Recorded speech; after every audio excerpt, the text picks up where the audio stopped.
मी आजच्या स्वातंत्र्य दिनाच्या रायगडवासियांना, महाराष्ट्रवासियांना आणि देशवासियांना मनापासूनच्या शुभेच्छा देते।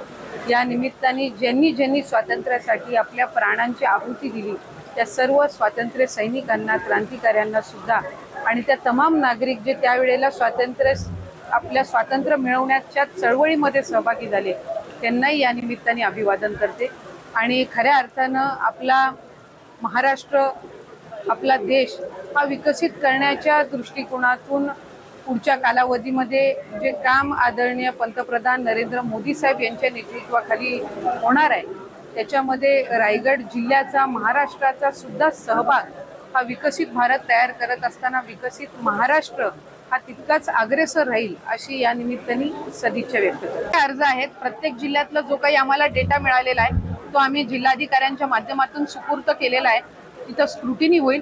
त्याच्यामध्ये सुद्धा काही असे आहेत जे पात्र ठरतील, काही असे आहेत जे प्रथम चौकशीमध्येच अपात्र झालेले असतील। हा त्यांनी एकदम सगळा जो रॉ डेटा आहे तो दिलेला आहे। याला आम्ही बायफर्केट करण्याचा प्रयत्न हा ग्राउंड लेवल पासून करत आहोत। त्याच्यामुळे बऱ्याचशा याच्यामध्ये सुद्धा असतील जे कदाचित पात्र असतील, पण ते डेटामध्ये त्यांनी आम्हाला दिलेलं आहे, त्याच्यामुळे क्रॉस व्हेरिफिकेशन करणं गरजेचं आहे। काही आहेत जे अपात्र असतील आणि काही आहेत जे कदाचित पहिल्या स्क्रुटिनीमध्ये बाद झालेले असतील। त्यामुळे कॅटेगरी वाईज काही असे असतील की ज्यांचं अकाउंट नसेल त्यावेळेला म्हणून त्यांनी त्यांच्या म्हणजे घरातल्या पुरुषाचं अकाउंट दिलेलं असावं, पण ती लाभार्थी कदाचित पात्र असेल। त्याच्यामुळे अशा पद्धतीच्या ज्या कॅटेगरीज आहे यानुसार स्क्रुटिनी होईल आणि मग त्याच्या बाबतीतला जो योग्य तो निर्णय आहे तो होईल। मला आपल्या माध्यमातून पुन्हा एकदा सांगायचं आहे की पात्र लाभार्थ्यांना वगळण्यात येणार नाही, त्यांच्यावर कुठल्याही पद्धतीचा अन्याय होणार नाही। साधारणपणे ज्या वेळेला लाडकी बहीण योजना गेल्या वर्षी सुरू झाली, खरं तर आज त्याच्या अंमलबजावणीला 1 वर्ष पूर्ण होत आहे। म्हणजे आम्ही गेल्या वर्षी 15 ऑगस्टच्या वेळेला आम्ही डीबीटीची प्रोसेस सुरू केली होती आणि 17 ऑगस्टला रक्षाबंधनच्या पूर्वसंध्येला पहिला लाभ हा वितरित झाला होता। त्याच्यामुळे साधारणपणे या योजनेमध्ये संपूर्ण रजिस्ट्रेशन 2,63,00,000 झालं होतं। त्यावेळेला प्राथमिक स्क्रुटिनीमध्ये साधारणपणे 10 ते 15 लाख ज्यांनी अर्ज केला होता ते त्याच्यामध्ये अपात्र ठरले आणि मग आम्ही प्रत्येक विभागाकडनं माहिती मागवत होतो, त्यांच्या ज्या योजना आहेत त्यांच्याकडचा जो डेटा आहे त्या संबंधित।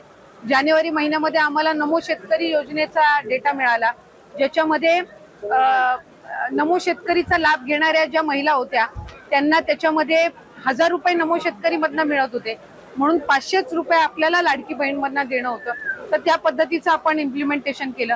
त्याच्यानंतर मधल्या कालावधीमध्ये आम्हाला माहिती व तंत्रज्ञान विभागाने जी माहिती दिली त्याच्यामध्ये त्या विभागाकडे सगळ्या विभागांचा जो डेटा होता 26 लाखाचा तो त्यांनी आम्हाला दिला। आम्ही त्याच्यावर स्क्रुटिनी करत आहोत, ज्याचा उल्लेख आपण आता केला की अंगणवाडी सेविका, मदतनीस आणि तिथले जे आमचे स्थानिक अधिकारी आहेत विभागाचे ते ग्राउंड लेवलची स्क्रुटिनी करतील।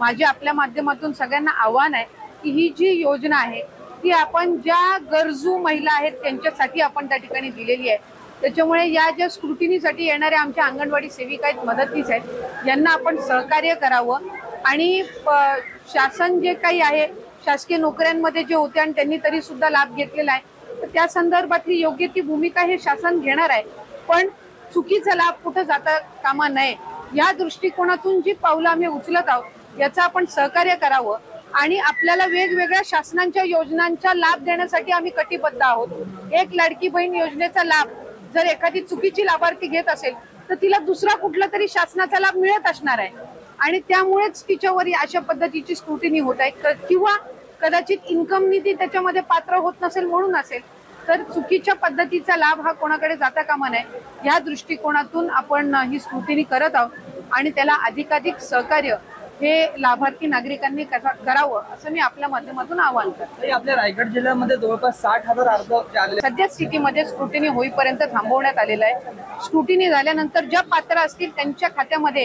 हा लाभ वितरित करण्यात येईल। मला आजच्या दिनी आपल्याला आवर्जून सांगायचंय की आपल्या रायगड जिल्ह्याचा जो पोलीस विभाग आहे यांनी गेल्या 3-4 वर्षापासूनचा जर त्यांचा आपण परफॉर्मन्स बघितलं तर राज्यामध्ये प्रथम 3 क्रमांकांमध्ये आपलं रायगडचा पोलीस विभाग हा सातत्याने येत आहे। 150 दिवसांच्या या आपल्या कृती आराखड्यामध्ये सुद्धा आज न्याय सारथी चॅट बोटचं हे आपण आज लोकार्पण केलेलं आहे आणि याच्यातून प्रशासनाचं कामकाज आणखीन चांगल्या पद्धतीनं होणार आहे आणि नागरिकांच्या ज्या पोलीस विभागाकडच्या ज्या समस्या असतात या त्या निमित्ताने सोडवल्या जाणार आहेत. त्यांनी आर्टिफिशियल इंटेलिजन्सचा म्हणजे AIचा वापर हा चॅटबॉटची निर्मिती करत असताना केलेला आहे. म्हणजे एखादा नागरिक हा त्यांना या चॅटबॉटच्या माध्यमातून सुद्धा तक्रार ही मांडू शकतो.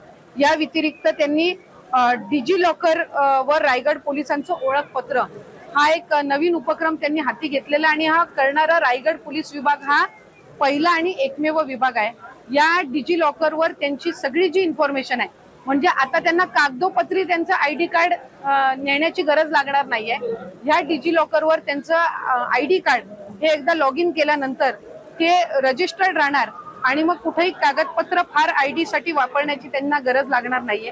त्यामुळे या दोन सुविधांचं आज स्वातंत्र्य दिनाच्या निमित्ताने लोकार्पण करण्यात आलेलं आहे आणि या व्यतिरिक्त ज्या ज्या रेस्क्यू टीम्स आहेत तालुकास्तरीय त्यांचा सन्मान करण्यात आलेला आहे. पहिल्यांदाच प्रशासनाच्या वतीने जिल्हाधिकारी त्याचबरोबर पोलीस अधीक्षक जिल्हा परिषद असेल आणि जे जिल्हा प्रशासन आहे यांच्या वतीने पहिल्यांदाच रेस्क्यू टीमचं तालुकास्तरीय आपण आज त्यांना सन्मानित केलेला आहे. म्हणजे प्रत्येक तालुक्यामध्ये ज्या रेस्क्यू टीम्स आहेत त्यांना आपण सन्मानित करण्याचा हा पहिला आपला स्वातंत्र्य दिनाचा उपक्रम आहे.